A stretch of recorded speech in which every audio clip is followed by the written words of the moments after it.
Chelsea 1, Pafos 0. Now, my initial thought was that Chelsea were going to blow Pafos out of the water and beat them comprehensively. But just 2 minutes into the game, when I saw the way Pafos set up, I immediately knew that this was going to be a long night for Chelsea. See what I'm talking about?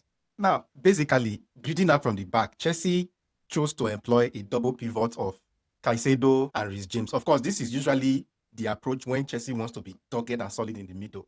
And then going up front again, you usually had Pedro Neto and Malo Gusto inverting into the number 10 position, but he was constantly rotating that position with Pedro Neto. So sometimes Pedro Neto is inside, sometimes he comes outside and rotates with Malo Gusto. And then on the other side again, you had Enzo Fernandez in the inside number 10 position on the left-hand side, and then Garnacho was the one holding the weight at that end. He wasn't really coming up enough. Instead, he was staying behind to form part of the rest defense with the back three. Now, interesting thing here is that you will quickly notice that Pafos lined up in a 5-4-1 when they were not on the ball. And if you followed my Chelsea analysis for the past, at least throughout this season, a back five and a low block has always been Chelsea's kryptonite. And this game was no exception. This is one reason why the game was exceptionally difficult for Chelsea, that they couldn't really find gaps, especially in the first half. This is Chelsea's usual build-up, and keep an eye on the constant 4-5-1 position. They were constantly changing shape and compressing the middle. Now, once the ball is in the middle, this is the 4 players that Chelsea usually has in the middle. So you had the double pivot of James and Caicedo, and then you had the 2 inner number 10s. On this occasion, it's Neto, but it could be Gusto as well. And then you had Enzo Fernandez on that side, who is constantly drifting into space and looking for where players have vacated space. But with Chelsea's 4 players in the middle, Pafos being compact, look at how many players Pafos has in that same space. It's 5 Pafos players because they are playing everybody behind the ball. It's 5 Pafos players, 4 Chelsea players. They've created a numerical overload in the center of the pitch. The only option for Chelsea to equalize this now is to move one of these players high up onto the pitch. In the early stages of a game, you are quite reluctant to do that because you are sacrificing your rest defense to be able to push the opponent back. If it's a team that is good on the attack, you are playing a very risky game. And then when Chelsea tries to take the ball wide, the situation out wide is not much better as well, because as soon as this ball comes to Gusto, look at the situation. It's 2 versus 1 against Gusto. The only person who can come in support of Gusto in this phase of play is Neto. But even Neto is telling him to pass the ball back because Neto has 2 people. He's imprisoned in the middle of 2 people. He's potentially a 4 versus 2 here against Chelsea. But even if Reece James were to drop in to join that phase of play on that right-hand side, it's still a 4 versus 3. So it's this overload that Pafos could create everywhere in the pitch simply because they were playing everybody behind the ball. Now, it's the same problem that Garnacho has on the other flank. It's 2 against 1 for him. The only person who could actually come in to support him, again, is Enzo Fernandez. And Enzo Fernandez is in the middle of 2 people as well. Even if Caicedo drifts all the way there to lend him a hand, he's still 4 against 3.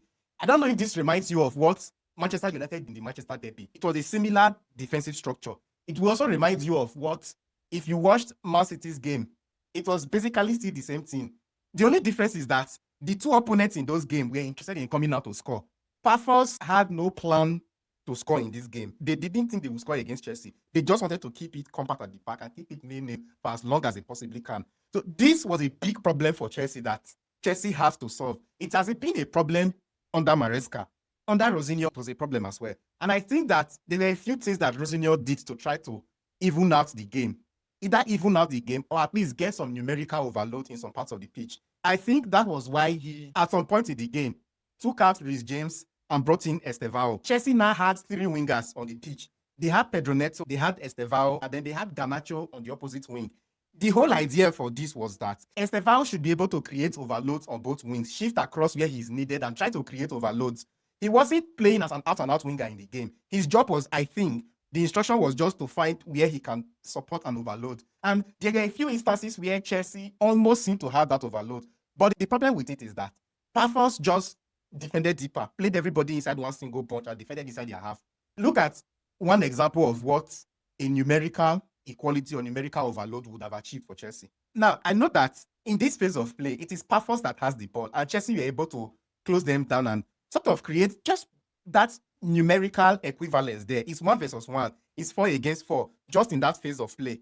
When Chelsea were able to recover the ball from here, even if it has been in a very tight space, because of the numerical equality they have in that particular phase of play. Once they were able to win the ball, it took only 3 touches and side, shift into that position and create that numerical balance.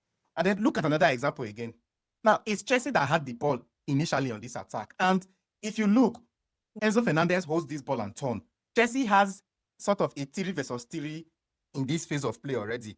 A simple ball here could have set Estevao off. But I think Enzo Fernandez chose not to play that pass because Estevao had run himself offside already. But Chelsea did lose the ball on that occasion. Enzo Fernandez was dispossessed. But with the numerical advantage they had there, and mind you, again, it's having João Pedro on the pitch because João Pedro was better at moving across the pitch than Liam Delap was. So with João Pedro coming into that phase of play, Estevao shifting across to that phase of play, Chelsea were able to create a mini overload of their own in this particular circle. And then they were able to get the ball back. Now, once Chelsea had the ball back, it took, again, 4 touches because there was an overload on that part of the pitch. So, again, send Chelsea through again. And Estevao was able to get behind the game. But it was incredibly difficult because Pafos were playing everybody behind the ball. It's difficult to play against a team like this. As Manchester City, it has happened to them twice in the space of a few days. It is extremely difficult. Breaking down a low block and a back five like this, even for a very, very good team, is not an easy thing to do. So I understand why the game was difficult for Chelsea. I'm not going to criticize Rosinho much or say it was a bad performance. They got away with a win eventually, which came from a corner. But I think I can see a clear structure to what Rosinho is doing. And I understand why this was a difficult game for Chelsea, even if they played Pafos.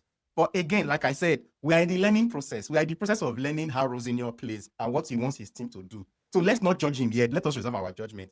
There are 2 or 3 other games coming. And the next Chelsea game, I would also come out to analyze what has happened in the game and the tactics that Rosinho has employed. So if you enjoy tactical analysis, you enjoy videos like this, please hit the follow button. Just hit the follow button. Follow me. And if you're following already, do me a favor. After hitting the like button, please share. See you on the next one.